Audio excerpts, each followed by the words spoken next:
आज हम मोपला विद्रोह से संबंधित मुद्दों को देखेंगे, उनकी समीक्षा करेंगे। दरअसल मोपला विद्रोह जो या मालाबार विद्रोह, मोपला स्पेशली वहाँ के केरल के एक समुदाय, मुस्लिम समुदाय, उसको मोपला बोला जाता था, और मालाबार जो है वो क्षेत्र का नाम है जहाँ पे ये विद्रोह हुआ था। तो दोनों ही नाम यूज़ किए जाते हैं, मोपला विद्रोह भी से कहा जाता है या फिर मालाबार विद्रोह भी कहा जाता है। यह एक हिंसक विद्रोह था जो 1921 में केरल के मालाबार क्षेत्र में ब्रिटिश औपनिवेशिक शासन के खिलाफ शुरू हुआ था। शुरुआत में तो ये आंदोलन जो है वहाँ के जमींदार लोगों से संबंधित था, लेकिन उसके बाद में जो है इसमें वो एंगल आता है, खिलाफत आंदोलन का एंगल आता है, और उसके बाद चीज़ें बदल जाती हैं और ये आंदोलन जो होता है वो धीरे धीरे एक दंगे का रूप ले लेता है, हिंदू मुस्लिम दंगे का रूप ले लेता है, जिसमें बहुत से हिंदुओं को मारा गया था। स्टेप बाय स्टेप हम सारी चीज़ों को देखते हैं। तो चलिए आगे बढ़ते हैं, देखते हैं मोपला विद्रोह को। मोपला विद्रोह 1921 में केरल के मालाबार, एरेनड और वालुवानद तालुका में अंग्रेजों के शासन के खिलाफ शुरू हुआ था, लेकिन बाद में इसने सांप्रदायिक रूप ले लिया, जिसमें मोपला मुसलमानों द्वारा हिंदुओं का नरसंहार किया गया था। खिलाफत आंदोलन के समर्थन में हुआ था यह सब कुछ, जो मुस्लिम लीग द्वारा अंग्रेजों के खिलाफ चलाया जा रहा है एक बड़ा आंदोलन था। खिलाफत से संबंधित मुद्दों को हम पहले की वीडियो में कवर कर चुके हैं। सांप्रदायिक हिंसा, इस विद्रोह के दौरान मोपला मुसलमानों ने सैकड़ों निर्दोष हिंदुओं की हत्या कर दी और हिंदू महिलाओं का बलात्कार किया गया था। दंगों में 10,000 से अधिक हिंदुओं की सामूहिक हत्याएं की गई, महिलाओं के साथ बलात्कार हुआ, जबरन धर्म परिवर्तन, लगभग 300 मंदिरों का विध्वंस या फिर उन्हें क्षति पहुंचाई गई, करोड़ों रुपए की संपत्ति की लूट हुई और आगजनी तथा हिंदुओं के घरों को जला दिया गया था।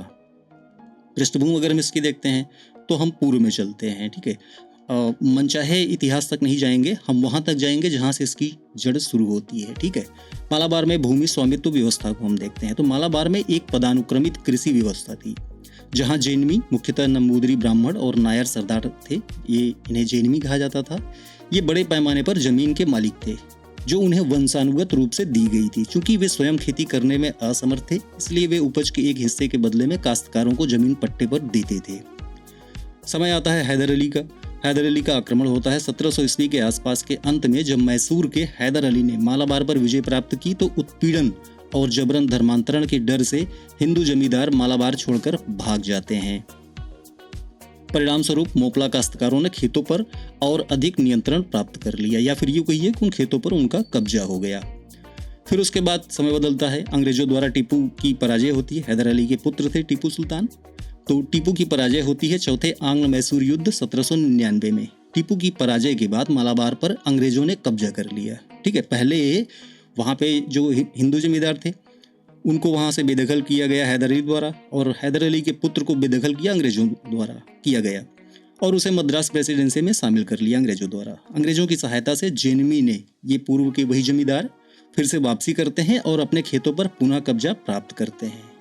फिर अंग्रेज इसमें भूमि सुधार लेके आते हैं। अंततः जैनमी लोग मोपला काश्तकारों को हटाने और लगान में भारी वृद्धि करने में सफल रहे। लगान की ये भारी वृद्धि होती है किस लिए? क्योंकि ब्रिटिशर्स ऐसा चाहते थे।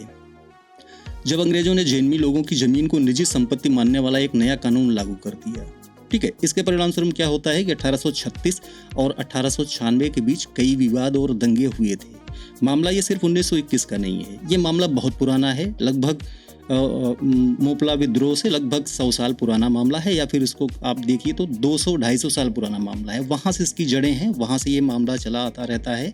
असंतुष्टि दोनों तरफ रहती है, जो बाद में इस तरह का परिणाम सामने हमारे आपके आता है, ठीक है। तो ये 1836 में भी दंगे हुए थे और 1836 के से लेकर के 1896 तक इसके बीच में कई दंगे वहाँ पे हुए थे। कहाँ पे हुए थे? मालाबार में हुए थे। अब हम आते हैं विद्रोह पे।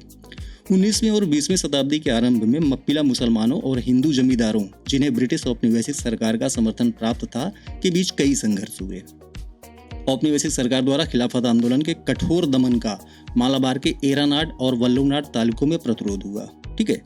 खिलाफत आंदोलन चल रहा था देश में, अली बंधुओं द्वारा इसको चलाया जा रहा था। गांधी जी की उसमें पूरी सहभागिता थी, उनका समर्थन था, और कई विद्वान तो ये भी कहते हैं कि हमारे देश में जो स्वराज का लालच दिया गया था, असहयोग आंदोलन शुरू किया गया था, वो दरअसल कुछ और नहीं था, खिलाफत आंदोलन का समर्थन देने के लिए ही एक ये छद्म आंदोलन खड़ा किया गया था। तो ये जो खिलाफत आंदोलन था, इसका विद्रोह पूरे देश में चल रहा था, विरोध चल रहा था। तो इसके प्रतिरोध में ब्रिटिशर्स क्या कर रहे थे? वो आंदोलन को कुचल रहे थे।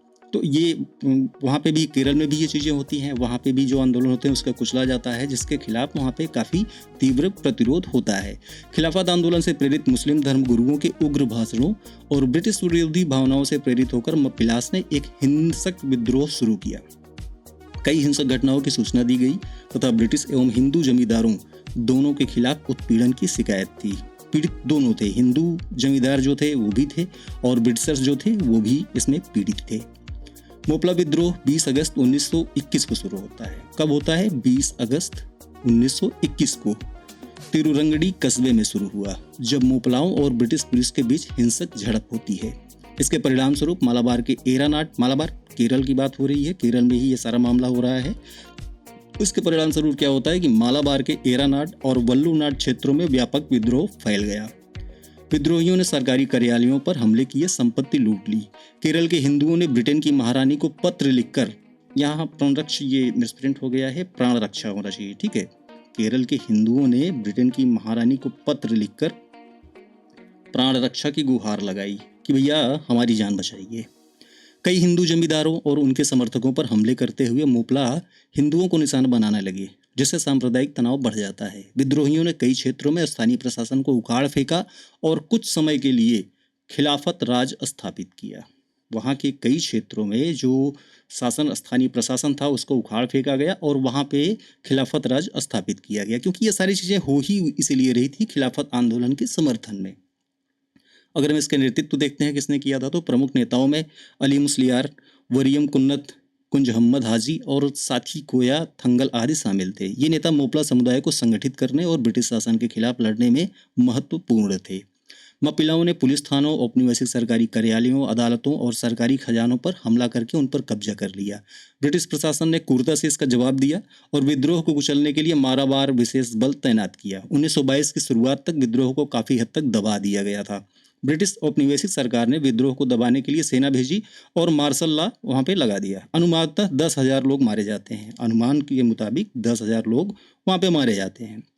हालांकि आधिकारिक आंकड़ों के अनुसार संख्या 2,337 विद्रोही दिखाए गए हैं।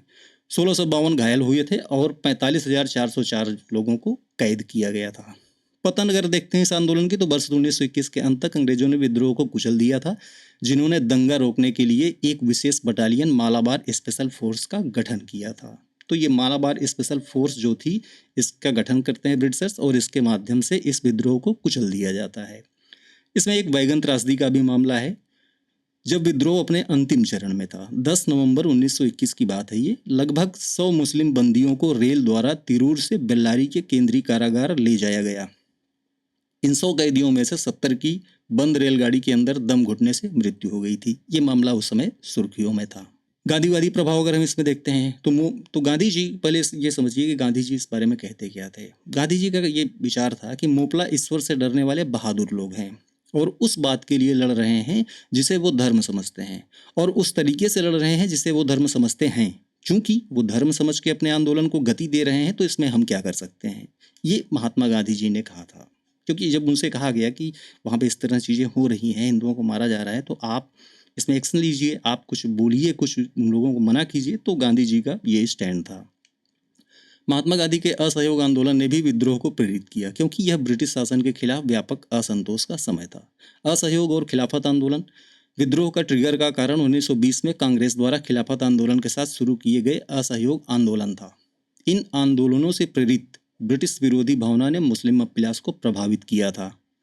मालाबार में अगस्त 1920 में हिंदुओं पर ऐसे हृदय विदारक अत्याचार किए गए कि डॉक्टर अंबेडकर के शब्दों में अगर हम देखते हैं तो वो कहते हैं कि समग्र दक्षिण भारत के हिंदुओं में भय की एक भयानक लहर दौड़ गई। उन्होंने, मतलब मोपला ने, जो हिंदुओं के साथ व्यवहार किया वो अवर्णनीय है। एनी बेसेंट ने पूरा एक लेख लिखा था इस पर, जिसे अंबेडकर ने कोट किया। किंतु गांधी जी ने उन अत्याचारों की निंदा तो दूर बल्कि प्रच्छन्न प्रशंसा की। उन्होंने कांग्रेस को भी मोपला अत्याचारों पर कोई ऐसा प्रस्ताव लेने से रोका ताकि मुसलमानों की भावनाओं को आघात न पहुंचे। ठीक है, वो उनको लगता था कि अगर कोई प्रस्ताव कांग्रेस लाती है तो इसे मुसलमान जो हैं हमारे भाई, उनकी भावनाओं को आघात पहुंच सकता है, तो उनकी भावनाओं को आघात न पहुंचे, इसलिए कांग्रेस में किसी भी तरह का कोई प्रस्ताव लाने से गांधी जी ने सबको मना कर दिया। ये देखिए, ये पुस्तक है सर सी शंकरन नायर, ये कांग्रेस के अध्यक्ष रहे पूर्व में। इनकी एक पुस्तक है गांधी एंड एनार्की, गांधी और अराजकता। कांग्रेस अध्यक्ष शंकर नारायण ने अपनी पुस्तक गांधी एंड एनार्की में लिखते हैं, मालाबार में मुपलाओं ने हिंदू महिलाओं पर जो अत्याचार किया उस जैसा मामला मेरी स्मृति में कोई और नहीं है। ये कौन कह रहा है? ये कह रहे हैं सर सी शंकरन नायर, जो कांग्रेस के अध्यक्ष थे। दूसरी तरफ स्टैनली वॉलपॉट हैं, ये जो देख रहे हैं ये पुस्तक स्टैनली वॉलपॉट ने लिखी है, जिन्ना ऑफ पाकिस्तान। ये जिन्ना के जीवनीकार हैं, ये फेमस इतिहासकार हैं। तो इन्होंने लिखा था कि जिन्ना के जीवनीकार वॉलपॉट लिखते हैं, खिलाफत कोलैप्स कर गई तो भारत के मुसलमानों ने अपना गुस्सा पड़ोसी हिंदुओं पर उतारा। समीक्षा अगर हम इसकी देखते हैं तो कुछ लोग इसे धार्मिक कट्टरता का मामला बताते हैं, वहीं कुछ अन्य लोग इसे ब्रिटिश सत्ता के खिलाफ संघर्ष के उदाहरण के रूप में देखते हैं, और कुछ ऐसे भी हैं जो मालाबार विद्रोह को जमींदारों की अनुचित प्रथाओं के खिलाफ एक किसान विद्रोह मानते हैं। बड़ा प्रश्न यहाँ पे ये उठता है कि यदि ये जमींदारों के खिलाफ अनुचित जो जो जो प्रथाएं थी उनके खिलाफ ये आंदोलन शुरू किया गया, तो सवाल ये है कि जमींदारों को जन्म किसने दिया? जमींदारों को किसने जन्म दिया? ब्रिटिशर्स ने जन्म दिया उनको। और जमींदार किसकी इच्छाओं की पूर्ति में लगे रहते थे? ब्रिटिशर्स की इच्छाओं की पूर्ति में लगी रहते थे। तो विद्रोह को जब आप जमींदारों से संबंधित करते हैं तो वो सिर्फ वहीं तक नहीं रोका जा सकता है, ठीक है, वो आगे बढ़ेगा और वो आगे बढ़ के सीधे सीधे ब्रिटिशर्स को भी लेगा, क्योंकि ये विद्रोह जमींदार नहीं, आप ये कह सकते हैं कि ब्रिटिशर्स के खिलाफ था, ठीक है। और दूसरी चीज भी यहाँ पे ये आती है कि यदि ये मामला जमींदारों के खिलाफ था, ब्रिटिशर्स के खिलाफ था, तो इसमें जो बेचारे हिंदू धर्म देख करके लोगों को मारा गया, ये एंगल इसमें कैसे आ गया? और चूंकि जब ये एंगल इसमें आता है, इस विद्रोह में आता है, तो ऐसी स्थितियों में इसे किसान विद्रोह कहकर किसानों का अपमान नहीं किया जाना चाहिए। इतिहासकार इस मामले पर बहस जारी रखते हैं। इस प्रकरण पर व्यापक सहमति से पता चलता है कि यह राजनीतिक शक्ति के खिलाफ संघर्ष के रूप में शुरू हुआ था, जिसने बाद में सांप्रदायिक रंग ले लिया। विवादास्पद व्याख्या अगर हम देखते हैं तो मार्क्सवादी इतिहासकार, मतलब इन लोगों का तो भाई साहब लोगों का काम ही है कि जो यथास्थिति जो है उसको अपने मुताबिक उसको ढाल के उसको बना के फिर जो है वो समाज के सामने पेश करना है, देश के सामने पेश करना है। हवा हवाई दुनिया इनकी, और हवा हवाई इनके कथन, हवा हवाई इनकी विचारधारा, हवा हवाई इनके जो है वो प्लान रहते हैं। क्या ही बोला जाए, मार्क्सवादी लोग जितना भ्रमित करते हैं, मुझे नहीं लगता कि कोई और उतना भ्रमित करता होगा किसी को भी। कि मार्क्सवादी इतिहासकारों द्वारा इसे भारतीय स्वतंत्रता आंदोलन के रूप में भी देखा जाता है। अब आप समझिए, तथ्य जो आपने देखे पूरे आपके सब समक्ष थे, तथ्य क्या थे, जो देश के विद्वान और लोग हैं उनका क्या मत है, क्या विचार है इस आंदोलन के बारे में। इन भाई साहब लोगों का अलग सीन चल रहा है, ठीक है। इनके ख्याल से ये भारतीय स्वतंत्रता आंदोलन था, मतलब कुछ भी कहीं भी 1857 में जब भारतीय स्वतंत्रता आंदोलन होता है तो उसको ये आंदोलन मानने से परहेज करते हैं। और यहाँ पे जब हिंदू मुस्लिम दंगा हो रहा है, मारे जा रहे हैं, धर्म देख के लोगों को मारा जा रहा है, तो इनमें इन भाई साहब लोगों को भारतीय स्वतंत्रता आंदोलन नजर आता है। अलग दुनिया के लोग हैं ये लोग, बहरहाल क्या कहा जा सकता है। लेकिन यह एक सांप्रदायिक हिंसा के रूप में भी देखा जाता है, जिसमें मुसलमानों ने हिंदुओं को निशाना बनाया था। समकालीन औपनिवेशिक प्रशासक और आधुनिक इतिहासकार इस घटना के आकलन में स्पष्ट रूप से भिन्न हैं। इस बात पर बहस करते हैं कि क्या विद्रोह धार्मिक कट्टरता या कृषि संबंधी शिकायतों से शुरू हुए थे। उस समय भारतीय राष्ट्रीय कांग्रेस ने आंदोलन को खारिज कर दिया और यह व्यापक राष्ट्रवादी आंदोलन से अलग थलग रहा। और ये कांग्रेस ने इसको खारिज किया था, उसका मुख्य कारण था गांधी जी ऐसा नहीं चाहते थे। महत्व अगर इसका देखते हैं तो मालाबार विद्रोह एक जटिल आंदोलन था, जिसमें राष्ट्रीय, धार्मिक और आर्थिक मुद्दे एक साथ उभरे। यह भारतीय स्वतंत्रता संग्राम का हिस्सा था, लेकिन इसकी सांप्रदायिक प्रकृति ने इसे विवादास्पद बना दिया। यह विद्रोह आज भी इतिहासकारों और समाजशास्त्रियों के बीच चर्चा का विषय है, क्योंकि यह औपनिवेशिक शासन, सामाजिक असमानता और सांप्रदायिकता के अंतर संबंधों को दर्शाता है, ठीक है।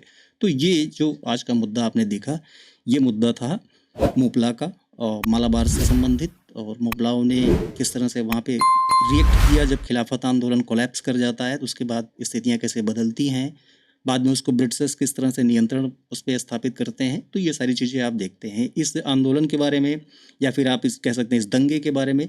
जितने विद्वान हैं सबकी अलग अलग समीक्षाएं हैं, जो भी तथ्य थे वो मैंने आपके सामने रखे। अब आपका क्या विचार है ये आप समझ सकते हैं। Thanks for watching.